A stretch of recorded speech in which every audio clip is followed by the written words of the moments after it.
Yeah, it's scary. Diddy was an up-and-coming rapper from Harlem who was signed to Bad Boy Records. Her skin was white as snow, almost like she had been dead for a long time. But she was moving and breathing, so he knew she had to be alive. Diddy was a bit creeped out, but his attraction to her was too strong to resist. He started talking to her, and soon they were dancing together. When they arrived, they found him wandering around his apartment, barely clothed, talking in a language that didn't make any sense. Diddy started telling the doctors and nurses about the woman in the snow. At first they thought he was just another drug-addled rapper, but then he started describing the woman in detail. He told them about her pale skin, her white powder, the syringe, and then he told them about the voice. He was taken to the hospital where he was diagnosed with acute psychosis. He had completely lost touch with reality. This is a rare condition in which 2 or more people share the same delusion. It's usually only seen in families or couples, not in one-night stands. But as they questioned Diddy further, they realized that he wasn't just hallucinating. He really did see the woman. He was mesmerized by her and didn't notice anything else. He had just released his first album and was waiting for his big break. Things were going well until suddenly she stopped responding to him. Some say he's still out there,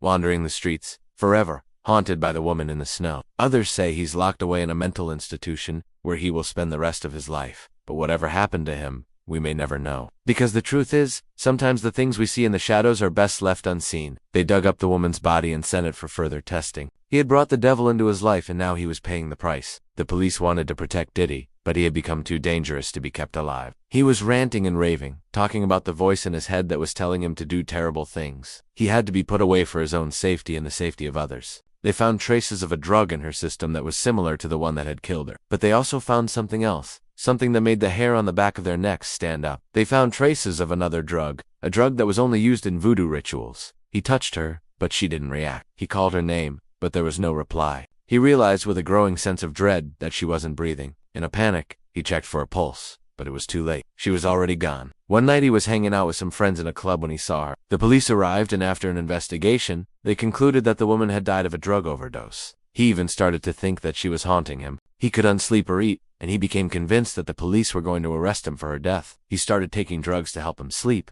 but they only made things worse. He became more and more agitated and started hearing voices that weren't there. They found some white powder on her body and on the table beside her. They also found a syringe on the other side of the bed, as if someone had tried to flee. He had never seen the woman use drugs, and he couldn't understand why she would do such a thing. He felt responsible for her death and blamed himself for not being more careful. She was dancing at the bar and he couldn't take his eyes off her. He had to meet her. His friends urged him to go talk to her, but he was too nervous. They all left and he stayed behind. He worked up the courage to approach her, but as he got closer, he noticed something strange. After the club, they went back to his place. Overcome with fear and guilt, Diddy called 911 and reported the incident. As the days passed, Diddy became increasingly paranoid. He started seeing the woman's face everywhere. He heard her voice in the wind. One night he was so overwhelmed with fear and paranoia that he called the police himself, begging them to come and take him away. As he lay in the hospital bed, the doctors were intrigued. Could this be a case of shared psychosis? They took his story and the evidence he provided and went to the police. It was clear that Diddy had stumbled into something he shouldn't have. But before they could do anything, it was too late. Diddy was already gone. Yeah, this happened to my friend. He was in the hospital. I went to visit him, and he told me this story. My friend had that day off work, so he was just chilling at home watching movies all day. Around 8 p.m., he started to feel hungry, but he didn't feel like cooking, so he decided to order some food. He opened up the food delivery app and started browsing through the restaurants. He was feeling a little adventurous, so he decided to try out a new place. It was an Indian restaurant that he had never tried before. He turned on the light and looked underneath, but he couldn't see anything. That's when he heard a voice. It was the same voice that had been whispering in his ear, and it was right under his bed. "Diddy?" it said. My friend froze. He recognized that voice. It was the delivery guy from downstairs. Why was he under my friend's bed? He looked through the menu and decided to order some chicken tikka masala with some garlic naan. He scrambled back as the bed frame creaked and groaned. The delivery guy started to emerge from under the bed, and he was no longer the same person. His skin was pale and his eyes were wide and soulless. "Diddy?" he said again, and he lunged at my friend. The order didn't take too long to arrive, and soon enough, the food was at his doorstep. He ran out of the room, leaving the door wide open. He didn't stop running until he got to the hospital. He burst through the doors and collapsed on the floor. It was one of those hot summer days in the city, the kind of day where you just want to stay indoors and do nothing. We're still trying to figure out if he actually saw Diddy, or if it was all in his head. But one thing we know for sure is that delivery guy is one lucky son of a bitch. Yeah, we haven't seen him since. I think he quit. The delivery guy was wearing a hat, even though it wasn't particularly sunny outside. The TV remote seemed to be changing channels on its own. He would hear footsteps in the apartment above him, even though he lived on the top floor, and he could have sworn he saw the shadow of a man standing in the corner of his room. He tried to ignore it, thinking it was just his imagination playing tricks on him. But then things started to escalate, and when he looked closer, he saw that the hat had a strange symbol on it. It looked like a pair of eyes staring directly at him. My friend tried to shake off the feeling. He just worked security at a club the night before, and maybe someone messed with him. Still, he couldn't help but feel uneasy about the whole thing. He decided to lock the door and get back to his movie. As the delivery guy walked away, my friend noticed something odd, but then the weird things started to happen. At first, it was just small things. He felt a cold presence in the room with him, and he could feel his hair stand on end. He started hearing whispers in his ear, and he could feel the sheets on his bed move as if someone was lying on them. Then the whispers got louder and more menacing. They were coming from right under his bed. My friend started to panic. He knew he was being watched, and it felt like there was something evil in his room with him. He tried to calm himself down, but his heart was racing, and he could feel his breathing get faster. Then, out of the corner of his eye, he saw something move under the bed, and then, to my friend's horror, the bed started to shake. My friend screamed as he backed away. He could feel the presence of Diddy, the evil entity that had possessed the delivery guy, and he knew he had to escape. When my friend told me this story, I could tell that he was still shaken by what had happened.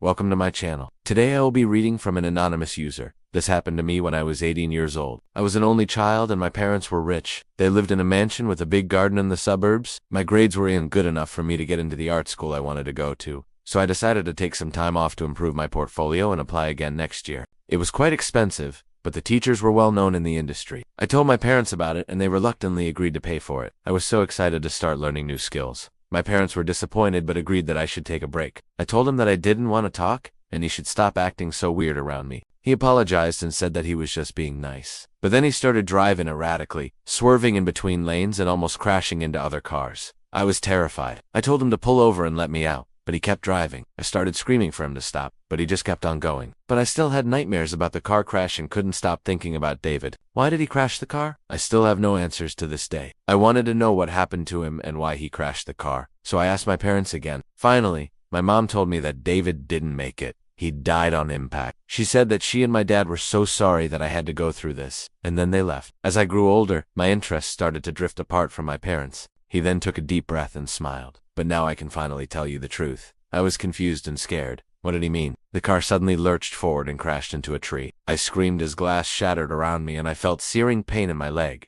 We had different tastes in music, TV shows and movies. My leg was in a cast and I had bandages on my head and arms. A doctor was standing over me saying, "Good, you're awake. How are you feeling?" I told him that my leg hurt and he said, "That's normal. You broke your fibula and fractured your skull. You also have a few broken ribs." He then left to go talk to my parents, who were sitting in a separate room. But halfway through the course, things took a dark turn. Then my parents came in and I asked them what happened. My dad looked devastated and my mom looked angry. They didn't answer my question, but my dad said, "We're so sorry. I wish we could take your pain away."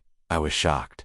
Why were they apologizing? What did they know? One of the teachers, who I'll call David, started acting weird around me. At first it was small things, like him walking past me and accidentally brushing his crotch against me, or him asking me to stay after class, so he could help me with my portfolio. I was really uncomfortable, but Adam told me to just get over it and get through the course. My friends thought it was hilarious and would make jokes about me being David's favorite. I was mortified and just wanted it to end, and by the time I turned 16, we barely ever spoke, unless it was about chores or school. Most people from my class showed up, including David.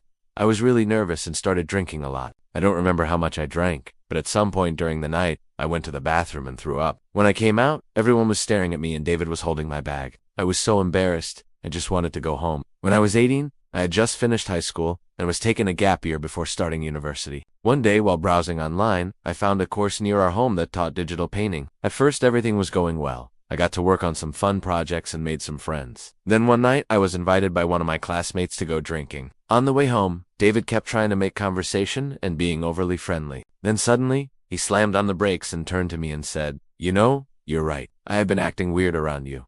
When I regained consciousness, I was in a hospital bed. I was so confused.